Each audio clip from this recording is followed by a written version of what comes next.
지난주에는요, 저희가 요한복음 참교육 첫 번째 시간으로 요한복음 8장의 말씀을 함께 나눴습니다. 그래서 돌을 내려놓게 하다. 정죄의 돌을, 비난의 돌을, 편견의 돌을, 고정관념의 돌을 내려놓게 하다라는 그러한 말씀을 함께 나눴습니다. 사람들은 가늠한 여인을 정죄하기 위해서 돌을 들었지만 예수님은 그 돌을 조용히 내려놓게 하셨습니다.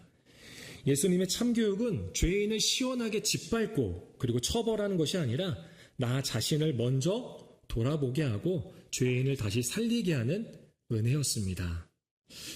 오늘은 누가복음 19장입니다. 우리가 잘 아는 삭개오의 이야기입니다. 삭개오. 예수님께서 삭개오에게 그리고 오늘 우리에게 어떠한 참교육을 해주시는지 함께 말씀을 통해 나눠보고자 합니다. 본문 1절과 2절을 다시 한번 읽어보겠습니다. 1절과 2절 읽겠습니다. 예수께서 여리고로 들어가 지나가시더라. 삭개오라 이름하는 자가 있으니 세리장이요 또한 부자라. 네, 예수님이 지금 어디로 들어가시죠? 네, 여리고입니다. 여리고. 여리고는 사막의 오아시스와 같은 곳입니다. 사막의 오아시스와 같은 곳이에요.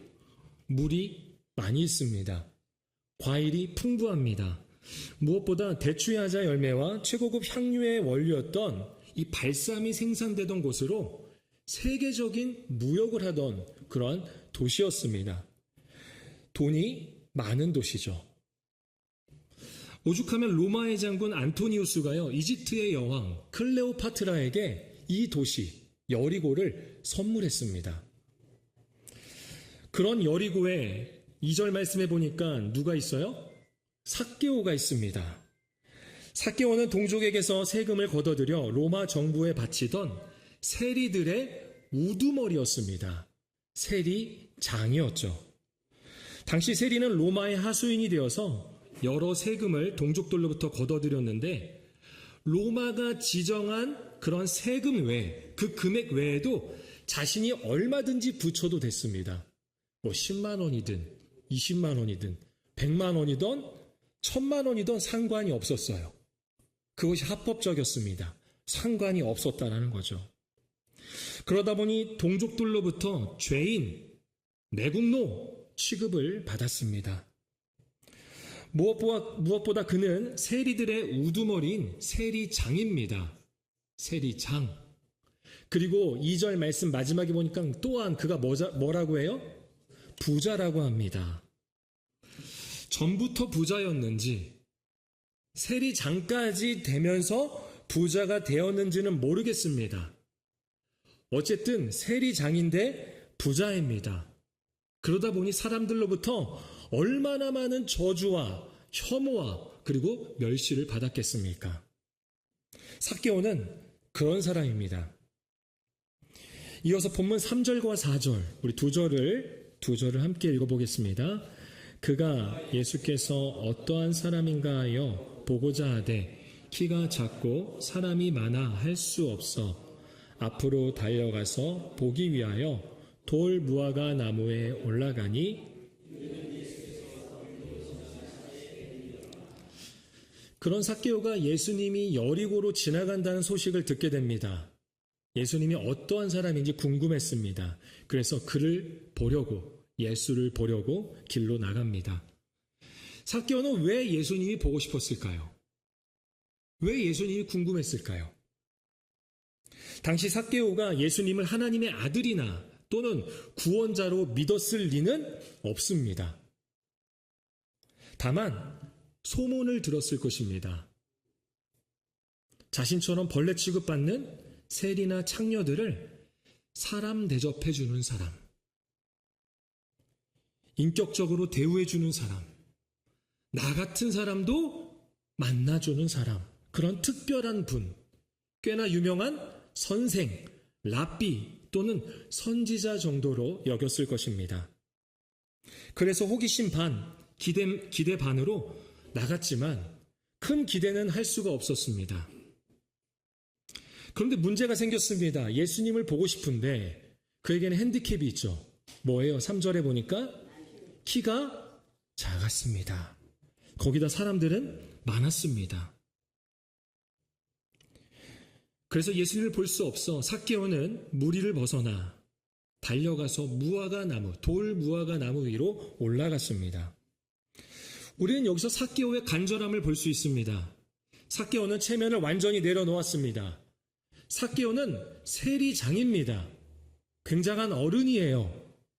동네에서 세리장이 나무 위로 올라간다는 것은, 기어서 나무 위로 올라간다는 것은요, 상상할 수가 없습니다. 그런데 그는 왜 올라갔을까요? 예수님을 보고 싶어서. 그를 봐야지만이 내 비어져 있던 마음이 채워질 거라고 생각했습니다. 그의 마음은 텅 비어 있었기 때문입니다. 그 마음을 저 예수라는 사람이라면 채울 수 있지 않을까라는 그러한 생각이 있었던 거죠. 사람에게는 겉으로는 아무 문제 없이 잘 사는 것 같은데 마음 깊은 곳에서 무언가 미치도록 찾는 순간이 있습니다. 먹고 살만한 그런 직장에서 어느 정도 자리도 잘 잡혔습니다. 겉으로는 웃고 다닙니다. 하지만 문득 마음속에 이러한 질문들을 한다는 겁니다. 삭개오는 이런 질문을 하는 거예요. 내가 지금 이렇게 사는 게 맞는 건가? 내 인생이 정말 돈 버는 것, 이게 전부일까? 나도 진짜 사람답게 다시 시작할 수 있을까? 프랑스의 수학자이자 철학자인 블레즈 파스칼은 이렇게 말했습니다. 모든 사람에게는 오직 하나님만이 채울 수 있는 하나님이 만드신 공간이 있다. 사람은 단지 돈이 많다고 배부른 존재가 아닙니다. 삶의 의미를 원합니다. 삶의 의미. 하나님이 만드신 그 빈 공간을 무엇으로 채워야 할지 그 의미를 찾는다는 것이죠. 삭개오의 지갑은 터질 듯이 두둑했지만 그의 영혼은 텅 비어 있었습니다. 사람들의 머리 꼭대기 위에 앉아있는 것 같았지만 정작 사람들 틈 사이에서 함께 지낼 수는 없었습니다. 그래서 그는 체면을 버리고 돌 무화과 나무 위로 올라갔습니다. 그렇다면 나무 위는 어떤 자리일까요? 삭개오가 올라갔던 그 나무 위는 어떤 자리일까? 넓게 볼 수는 있지만 함께 할 수는 없는 자리입니다. 안전해 보입니다. 사람들로부터 티가 나지 않아서 욕먹을 혐오의 대상이 될 그런 시간도 장소도 아닌 곳입니다. 철저히 혼자인 자리이죠. 안전합니다. 무엇보다 나무 위는 예수님을 구경할 수 있어도 예수님과는 함께 할 수 없는, 함께 동행할 수 없는 그러한 자리입니다. 자신의 빈 공간을 채우기 위해 자신의 노력을 하는 자리, 그것이 바로 나무 위입니다. 여러분, 우리도 상처받고 세상에 치이다 보면 자꾸만 나무 위로 올라갑니다. 자꾸 나무 위로 기어 올라가요. 상처받기 싫어서 마음을 닫고 방어의 나무 위로 올라갑니다. 무시당하기 싫어서 잔뜩 나를 세우고는 자존심의 나무 위로 올라갑니다. 내 약함을 들키기 싫어서 쪽팔릴까봐 체면의 나무 위로 올라갑니다. 어떤 때는 용서하기가 너무 싫어서 오래된 미움과 원망의 나무 위에 여전히 머물 때도 있습니다. 때로는 우리의 신앙생활조차 이 나무 위에서 할 때가 있습니다. 오늘 이렇게 이 교회에 나와서 예배의 자리에는 있지만 내 삶의 깊은 곳까지 주님을 초청하지는 않습니다. 멀찍이서 찬양도 부르고 말씀도 구경합니다. 하지만 그 말씀을 내 삶에 새기어 순종으로 나아가지는 않습니다. 예수님을 바라보기는 하지만 예수님과 함께 손잡고 걷지는 않습니다. 여러분 생각해 보세요. 최신형 스마트폰이 있다고 생각해 보세요. 이제 막 샀어요. 새롭게 샀어요. 새로 산 핸드폰은요, 배터리가 100%입니다. 정말 충전하면 오래 갑니다. 그리고 저장 공간도 정말 많습니다. 많은 사람들의 전화번호도 저장할 수 있고요. 사진이나 동영상도 가득 다운받을 수가 있습니다. 그런데 만약 그 핸드폰에 와이파이나 통신망 신호가 잡히지 않는다면 어떨까요? 인터넷도 안 되고 전화도 되지 않는 거예요. 그런 휴대폰을 사용하는 사람은 없을 겁니다. 기능이 아무리 좋아도 연결이 끊어지면 아무 소용이 없습니다.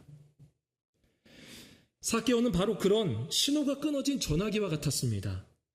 돈도 많았습니다. 권력도 빵빵했습니다. 하지만 하나님과의 연결이 끊어지고 이웃과의 연결이 끊어지니 그의 영혼은 바싹 말라버려 있었습니다.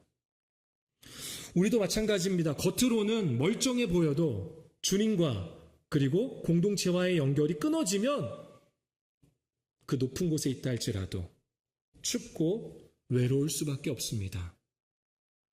그 빈 공간은 오직 주님으로만 채울 수가 있습니다. 그럼에도 불구하고 우리는 끊임없이 그 빈 공간을 다른 무엇으로 채우려고 한다는 거죠. 그렇게 끊임없이 무언가의 그 나무 위로 올라가고 있습니다. 하지만 예수님은 삭개오를 그리고 우리를 나무 위에 고립된 구경꾼으로 내버려 두시지 않습니다. 계속해서 5절 말씀입니다. 본문 5절을 함께 읽겠습니다. 예수께서 그곳에 이르사 쳐다보시고 이르시되 삭개오야 속히 내려오라 내가 오늘 내 집에 유하여야 하겠다 하시니 예수님께서 돌 무화과 나무 아래를 이르러 이제 위를 쳐다보십니다. 그 위에는 나뭇잎 사이에 누가 있었을까요? 숨어있던 삭개오가 있습니다. 생각해 보세요. 예수님이 가다가 발걸음을 멈췄습니다. 그럼 예수님만 멈췄을까요? 아니죠. 예수님과 함께하던 제자들 뿐만 아니라 그 허다한 무리들, 정말 그 많은 사람들이 예수님의 발걸음이 멈췄을 때 같이 멈췄습니다. 그리고 예수님의 시선이 돌 무화과 나무 위를 향했을 때, 그 삭개오를 향했을 때 사람들의 시선도 누구를 향하는 거예요? 삭개오를 향하는 거예요. 사람들은 어떻게 했을까요? 우리 선생님께서, 우리 예수님께서 왜 저런 놈을 보시는 거야? 우리 지난주 말씀 나눴죠? 사람을 대할 때 인격대로 대하지 않으면 저것, 그것이라고 대한다고 했잖아요. 왜 저것을 보는 거야? 왜 저 새끼, 저런 놈을 왜 보는 거야? 재수없어. 퇴퇴퇴. 막 침을 뱉거나 했겠죠. 수군거렸을 것입니다. 그러나 예수님은 나무 위에서 벌벌 떨고 있는 한 생명을 보십니다. 한 영혼을 보십니다. 그를 따뜻하게 올려다 보시면서 이렇게 말씀하시죠. 삭개오야, 속히 내려오라. 예수님은 삭개오를 향해서 야, 이 매국노야, 이 세리장아 이렇게 부르지 않으셨습니다. 또는 이 죄인아, 돈밖에 모르는 이 부자야 라고 부르지 않으셨습니다. 어쩌면 사람들은 예수님이 그들이 원하는 참교육을 하기를 원했을 거예요. 매달려 있는 삭개오를 끌어다가 내팽개치고 그를 아주 모함하고 모욕적인 말을 하고 사람들로부터 정말 얼굴을 들을 수 없는 가장 창피함을 주기를 사람들은 원했을 겁니다. 사람들이 원하는 참교육은 바로 그런 것이거든요. 그런데 예수님은 그렇게 하지 않습니다. 그의 이름을 부르시고 내려오라고 하십니다. 이름을 부른다는 것은 단순히 호칭을 부르는 것이 아닙니다. 그의 존재 자체를 인정해주고 그를 긍정적으로 바라본다는 겁니다. 내가 너를 안다. 나는 너의 직업보다 너 자체를 바라보고 있다. 너는 너의 직업보다 더 큰 존재야. 사람들의 평판보다 너는 더 가치 있는 존재야. 나에겐 그래. 내가 찾고 있던 그 한 사람이 바로 너야. 이것이 바로 예수님이 이름을 불러주시는 겁니다. 우리가 잘 아는 김춘수의 꽃이라는 시가 있습니다. 그 꽃이라는 시의 일부를 제가 한번 읽어보겠습니다. 내가 그의 이름을 불러주기 전에는 그는 다만 하나의 몸짓에 지나지 않았다. 내가 그의 이름을 불러주었을 때 그는 나에게로 와서 꽃이 되었다. 사람들은 삭개오를 세리장이라고 불렀습니다. 세리장, 동족의 피를 빨아먹는 그런 매국노, 그렇게 여기는 거예요. 또 삭개오를 부자, 부정하게 돈을 벌어들인 그러한 나쁜 부자로 보았습니다. 하지만 예수님은 삭개오야 라고 그의 이름을 불러주십니다. 그렇게 이름을 불러주셨을 때 수십 년간 벌레 취급받던 삭개오는 비로소 한 송이의 인격적인 꽃으로 피어나기 시작하는 겁니다. 참교육은 여기서 시작됩니다. 사람의 약점을 찔러 망신 주는 데서 시작하지 않습니다. 그의 이름을 따뜻하게 불러주는 데서 시작됩니다. 사람을 죄목으로 낙인 찍는 것이 아니라 다시 잃어버린 인격으로 대해주시는 것입니다. 참교육은 그렇게 시작이 됩니다. 그런데 예수님은 다정하게 이름만 부르지 않으십니다. 이어서 이렇게 말씀하시죠. 속히 내려오라. 왜 내려오라고 하셨을까요? 나무 위는 구경하는 자리이기 때문입니다. 예수님은 삭개오를 구경꾼으로 두고 싶지 않으셨습니다. 나무 위는 고립된 자리입니다. 그래서 예수님은 삭개오를 혼자 있는 사람으로 남겨두고 싶지 않으셨습니다. 나무 위는 체면과 방어의 자리입니다. 그래서 예수님은 삭개오가 자신을 숨기던 자리에서 내려오기를 원하셨습니다. 속히 내려오라. 이 말씀은 단지 나무에서 내려오라는 말씀이 아닙니다. 체면에서 내려오라는 말씀입니다. 자존심에서, 상처의 안전지대에서 사람들보다 더 위에 서려는 그 마음에서 내려오라는 것입니다. 멀리서 예수님을 바라보기만 하는 그 신앙에서 내려오라고 예수님은 말씀하십니다. 그리고 이어서 이렇게 말씀하시죠. 내가 오늘 내 집에 유하여야 하겠다. 예수님은 삭개오야 나에게 와봐. 그래, 잘 살아야 돼. 이렇게 끝내시는 것이 아니라 오늘 내가 너의 집에 유하여야 하겠다. 원어의 의미를 그대로 살리면 이렇습니다. 오늘 너의 집에 반드시 머물러야 하겠다. 즉 예수님의 결단, 그 의지의 표현인 것입니다. 여러분, 집은 삶의 자리입니다. 집은 내가 숨길 수 없는 자리입니다. 집은 진짜 내 모습이 드러나는 자리입니다. 아무도 찾지 않던 삭개오의 집을, 또는 누군가 지나가며 손가락질하고 욕하던 그 집을 예수님은 반드시 머물러야겠다고 말씀하십니다. 여러분, 예수님이 원하시는 것은 우리가 구경의 자리에서 이제 내려오는 것입니다. 고립의 자리에서, 그리고 체면과 자기 방어의 자리에서 내려오는 것입니다. 그리고 여기서 끝이 아닙니다. 우리와 함께 하기를 원하십니다. 늘 우리가 예수님과 동행하기를 원하십니다. 우리의 삶에 반드시 머물기를 원하는 그 예수님을 우리가 영접해야 될 줄로 믿습니다. 그래서 날마다 주님과 동행하는 저와 여러분이 되기를 축복합니다. 이어서 8절입니다. 8절 말씀 함께 읽겠습니다. 삭개오가 서서 주께 여짜오되 주여 보시옵소서, 내 소유의 절반을 가난한 자들에게 주겠사오며 만일 누구의 것을 속여 빼앗은 일이 있으면 내 갑절이나 갚겠나이다. 예수님의 부르심에 삭개오는 급하게 나무에서 내려옵니다. 그리고 기쁨으로 주님을 영접하죠.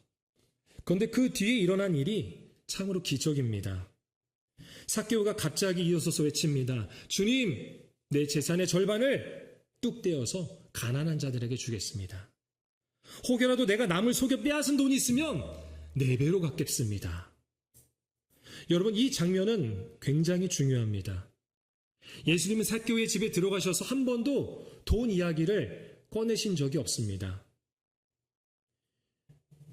예수님께서 야, 너 세금 삥땅 친 거 있지? 나 다 알아. 너 그거 이웃에게 갚아라. 4배로 갚아라. 내가 나중에 꼭 확인한다 너. 이렇게 말씀하시지 않으셨어요. 그저 그의 이름을 불러주셨습니다. 삭개오야. 그리고 그의 집에 가서 함께 식사하시면서 아마도 하나님 나라에 대해서 복음을 전하셨을 겁니다. 그런데 삭개오 스스로 자신이 가장 소중하게 여기던 그리고 의미를 두었던 그 돈에 대해서 내려놓게 됩니다. 스스로 내려놓게 되었다는 거예요. 왜 이런 상상도 할 수 없는 변화가 일어났을까요? 그가 나무에서 내려와 예수님을 진짜로 만났기 때문입니다. 삭개오가 나무에서 내려온 것은 단순한 몸의 이동이 아닙니다. 삶의 근본적인 방향이 바뀌었다는 것입니다. 돈과 권력으로 나를 지키려고 했던 그 자리에서 내려왔습니다. 나만 살겠다고 악착같이 움켜쥐었던 그 자리에서 내려왔습니다. 그러자 움켜쥐고 있던 그 손이 펴지기 시작합니다. 빼앗던 손이 베푸는 손이 되었고, 숨어있던 자가 사람들 앞에 자신의 죗값을 책임지는 사람으로 변화되었습니다. 우리는 이것을 회개라고 합니다. 회개. 여러분, 우리의 회개는 내 입술에서 끝나는 것이 아니라 내가 가장 소중하게 여기는 것에서부터 일어나야 합니다. 내가 예수님을 만났다면 돈을 사용하는 방향이 바뀌게 됩니다. 내가 예수님을 만났다면 누군가를 미워하고 정죄하고 판단했던 그 말투가 바뀌는 것입니다. 그래서 무너진 인간관계가 다시 회복됩니다. 미뤄두었던 내 잘못된 책임 앞에서 도망치지 않고 내가 책임지겠습니다. 내가 그것을 갚겠습니다. 당연히 내가 해야 될 것입니다. 라는 그런 고백과 행함으로 나타나게 됩니다. 그렇게 회개가 일어나는 것입니다. 강중민 목사님은 자신의 저서 새해 변화 속으로 들어가는 용기에서 이렇게 회개에 대해서 이야기합니다. 회개란 방향을 바꾸는 것입니다. 인생은 잘못된 선택으로 비참해지는 것이 아니라 돌이키지 아니함으로 비참해지는 것입니다. 인생은 몇 번의 잘못으로 끝나지 않습니다. 방향을 돌이키면 언제든지 새로운 미래가 전개될 수 있습니다. 삭개오는 돈이라는 방향에서 예수님이라는 방향으로 그 삶의 목적을 바꿨습니다. 그 방향 전환을 보시고 이제 예수님은 이렇게 말씀하십니다. 회개하는 삭개오를 향해서 이렇게 말씀하시죠. 우리 마지막으로 9절과 10절 두 절을 함께 읽겠습니다. 예수께서 이르시되 오늘 구원이 이 집에 이르렀으니 이 사람도 아브라함의 자손이무라. 인자가 온 것은 잃어버린 자를 찾아 구원하려 함이니라. 아멘. 예수님은 삭개오의 회개, 삭개오의 변화를 단지 좋은 결심 정도로만 보지 않으셨습니다. 그 집에 그래서 구원이 임했다고 말씀하셨습니다. 그 회개를 통하여서 여기는 구원이 임했다. 구원받은 하나님의 백성이다 라고 선포하시죠. 왜 그렇게 말씀하시는 걸까요? 잃어버린 사람이 돌아왔기 때문입니다. 끊어진 관계가 회복되기 시작했기 때문입니다. 돈의 노예였던 사람이 은혜의 사람으로 바뀌기 시작했습니다. 그래서 예수님 말씀하시는 거예요. 이 집에 구원이 임했다. 그리고 인자가 온 것은 잃어버린 자를 찾아 구원하려 함이니라. 삭개오는 잃어버린 사람이었습니다. 돈 속에서 자신을 잃어버렸습니다. 사람들의 미움 속에서 공동체를 잃어버렸습니다. 욕심 속에서 자신의 영혼을 잃어버렸습니다. 그런데 예수님이 그를 찾아오셨습니다. 나무 위에 있던 그를 불러내리셨습니다. 그리고 다시 자기 자리로 돌아가게 하셨습니다. 예수님을 만나 나무에서 내려온 사람은 결국 움켜진 손을 펴게 되어 있습니다. 그렇다면 오늘 삭개오에게 보여줬던 것 같이 우리 또한 예수님은 만나길 원하십니다. 우리가 올라갔던 그 자리가 무엇인지를 알기를 원하십니다. 그러면 우리는 우리 스스로에게 질문할 수 있어야 합니다. 나는 무엇을 움켜쥐고 있는가? 나는 무엇을 내려놓지 못하고 있는가?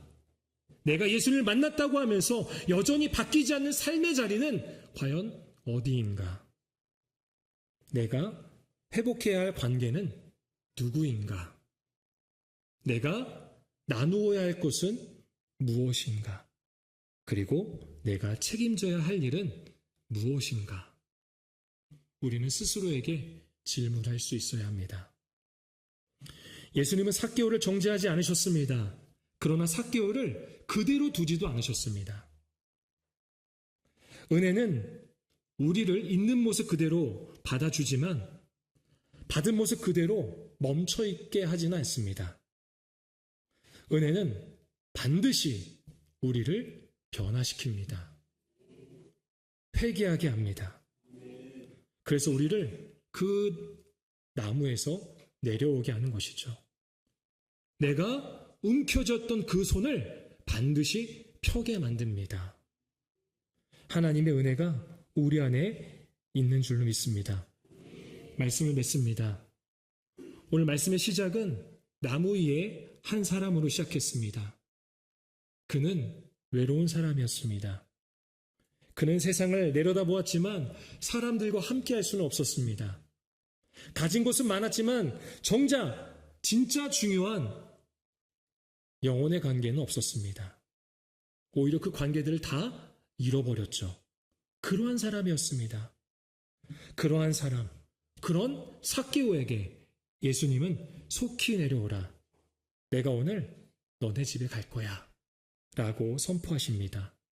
이것이 예수님의 참교육입니다. 정죄로 무너뜨리려는 것이 아니라 그 이름을 불러주시고 인격적으로 대해주시고 숨어있는 자리에서 끌어내려 삶의 방향을 통째로 바꿔주시는 은혜입니다. 오늘 여러분이 숨어 올라가 있는 나무는 무엇입니까? 상처받기 두려워 올라간 방어의 나무입니까? 먼저 미안하다고 말하기 싫어 자존심을 부리는 그러한 자존심의 나무입니까?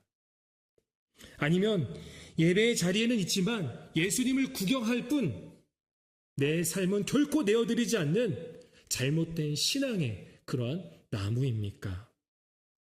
예수님은 오늘 우리를 향해 부드럽게 그러면서도 단호하게 말씀하십니다. 거기서 속히 내려오라. 내가 오늘 너의 삶의 중심에 반드시 머물고 싶다. 여러분, 나무에서 내려오는 것은 패배가 아닙니다. 십자가의 은혜로 들어가는 것입니다. 체면을 구기는 것이 아니라 진짜 나를 되찾을 수 있는 은혜입니다. 오늘 예수님의 그 부르심 앞에 삭개오처럼 즐거이 나무에서 내려오는 저와 여러분이 되기를 소망합니다. 그래서 악착같이 움켜쥐었던 내 교만, 욕심, 내가 예수님보다 더 사랑했던 그 무언가의 손을 이제는 쫙 펴고 베풀고 깊이 사랑하고 또 주님과 동행하는 삶을 살아가는 구원받은 주님의 제자, 주님의 백성으로 살아가기를 소망합니다.